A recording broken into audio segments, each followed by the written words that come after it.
Oi, alunos! Estamos começando a nossa apostila de junho e julho. Espero que vocês dêem uma lidinha em toda a nossa apostila, tá? Para depois voltar novamente e fazer as atividades das semanas recomendadas aí. Bom, então a gente vai começar a falar sobre eletricidade, essa eletricidade que liga os nossos aparelhos. A gente vai entender como que se faz o cálculo, como que acontece a corrente elétrica, o que precisa para um aparelho elétrico funcionar. Tá? E no decorrer dessa apostila e também até o final do ano, nós vamos estudar exclusivamente sobre as nossas correntes, a corrente elétrica e como que ela faz para que um aparelho funcione.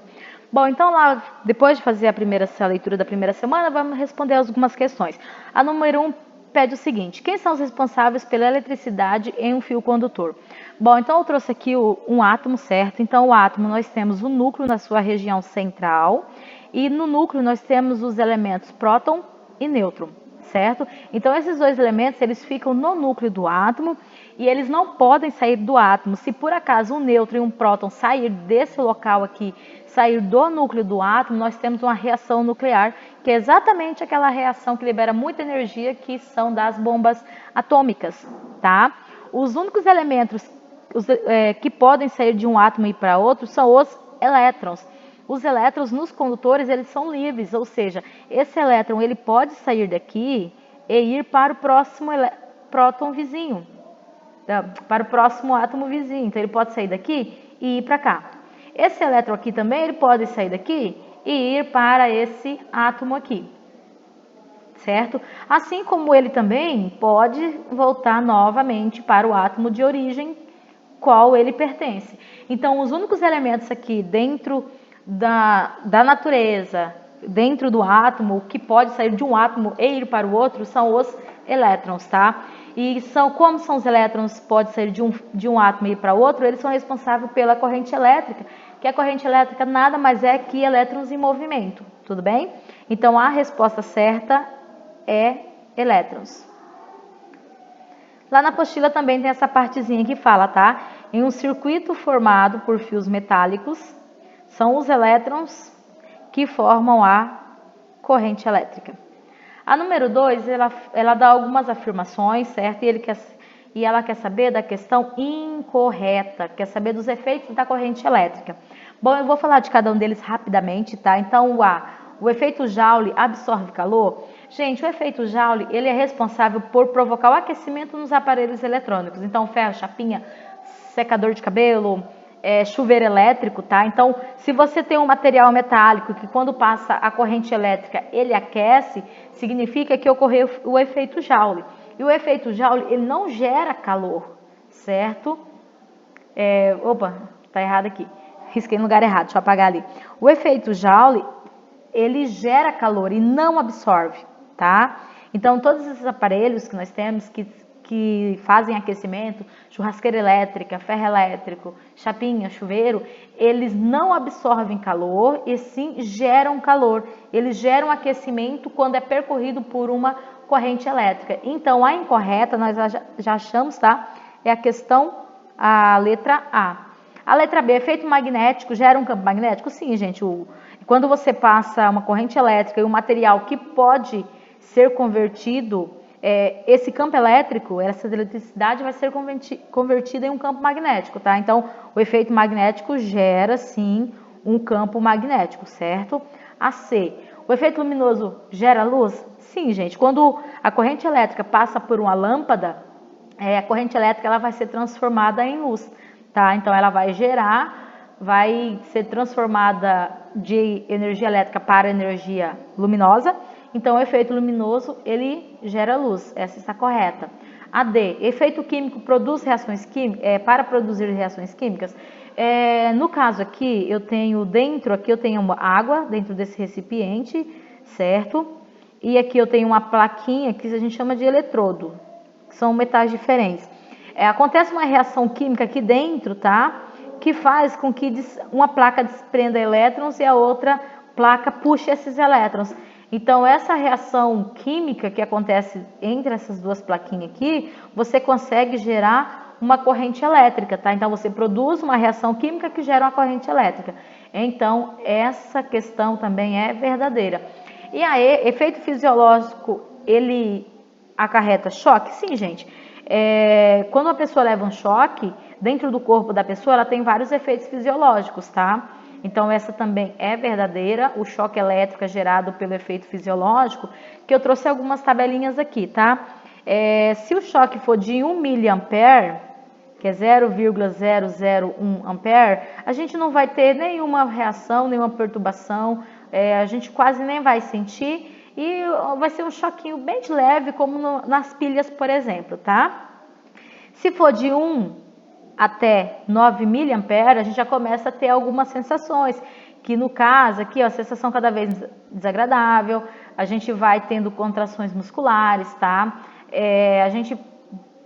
A reação que nós vamos ter sobre esse choque é normal e também não vai precisar de um salvamento, porque o resultado não vai ter nenhum resultado específico aí na saúde da pessoa.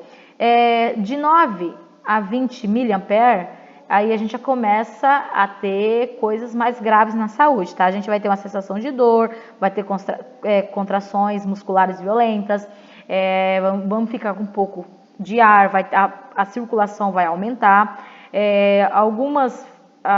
O estado a gente pode apresentar uma morte aparente, tá? Pode precisar de um bloco de oxigênio para a gente respiração. E o resultado final, se a gente fazer todos os processos de primeiros socorros, a gente vai conseguir ter um restabelecimento aí da saúde normal. De 20 a 100 miliampere, a gente então já tem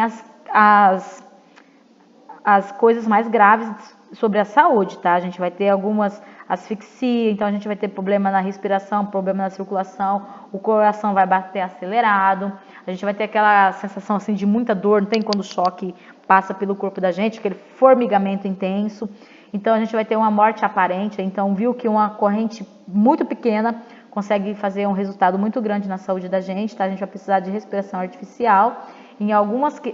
Se a gente ficar muito tempo ali em contato com esse choque elétrico, tá? A gente pode levar à morte em poucos minutos, que é quando a gente fica grudado em algum fio e a sensação de formigamento, vai acontecendo toda a aceleração fisiológica no corpo, certo? Acima de 100 miliampere, gente, 100 miliampere é 0,1 ampere. Ó, a corrente muito baixíssima, tá? Então aí a gente já tem a asfixia imediata, então a gente aprende toda a respiração por causa dos pulmões, tá? Que acaba queimando algumas partes do nosso corpo, queimaduras muito intensas, os músculos eles começam a se contrair, certo? Então nessa situação de choque a gente já tem a morte quase provável, tá? Então quando essa situação de choque, o salvamento é muito difícil e acarreta geralmente a morte. Então quando a gente tem acima de 0,1 ampere, então são aqueles casos que a gente vê na televisão, que levou um choque, caiu um cabo de rede de alta tensão, bateu na pessoa e a pessoa morre na hora, até porque acontece queimaduras graves, os órgãos nossos queimam, tá? Então, assim como os órgãos queimam, os pulmões eles têm muita dificuldade para fazer a circulação de ar, a respiração e acontece a asfixia imediata e queimadura de todos os órgãos, a maioria dos órgãos vitais que a gente tem. O salvamento é praticamente impossível e sempre mais de 90% acarreta a morte. Então, vai morrer de choque? Aí depende da quantidade de amperes que seu corpo vai receber. Tem ampere aqui no começo, que é das pilhas lá, bem simplesinho, a gente não sente praticamente nada. E tem alguns choques que são das redes 110, 220 ou de alta tensão, que você mata a pessoa instantaneamente, tá? Na 3 ele quer o seguinte, ele quer saber quais são as unidades, tá? Para se calcular a corrente elétrica. Então, a partir da nossa fórmula da corrente elétrica, que é I é igual ΔQ sobre ΔT, nós temos a corrente elétrica, é a letra I, nós medimos elas em ampere. O Q é a quantidade de carga elétrica e é medida em coulomb. E o delta-tempo, o ΔT, é o intervalo de tempo que é medido em segundos. Então, se eu quiser achar a corrente elétrica, eu vou ter que calcular a carga elétrica dividida pelo tempo, certo? Carga elétrica, gente, a unidade para a carga elétrica é o coulomb. Então, só olhando aqui, a gente já exclui a B, a D e a E, que não tem Coulomb, tá? E o tempo no sistema internacional, que está aqui embaixo, ó, ele é dado em segundos. Então, para me calcular a corrente elétrica, eu faço Coulomb por segundos. A alternativa correta, a 3. A alternativa correta da 3, a letra A. E na 4, ele quer que a gente calcule a carga elétrica, certo? Que passa por um fio durante 15 segundos. Então, aqui no gráfico, ele me deu a corrente elétrica e ele me deu o tempo. Ele quer saber, ó, em 15 segundos, qual que é a corrente elétrica? Tá aqui, ó, se a gente acompanhar o gráfico, certo? Em 15 segundos, a corrente elétrica é de 60 amperes. Então, vou colocar aqui, ó, eu tenho a corrente elétrica, que é 60 amperes, certo? Eu tenho a carga elétrica da minha fórmula? Não, é isso que a gente vai caçar, que ele quer carga aqui, ó, carga elétrica, nós não temos. E eu tenho o tempo, então o delta tempo que ele me deu foi de 15 segundos. Jogando na nossa fórmula, o I eu tenho que é 60, a carga nós não temos, e o tempo eu também tenho que é 15 segundos, né?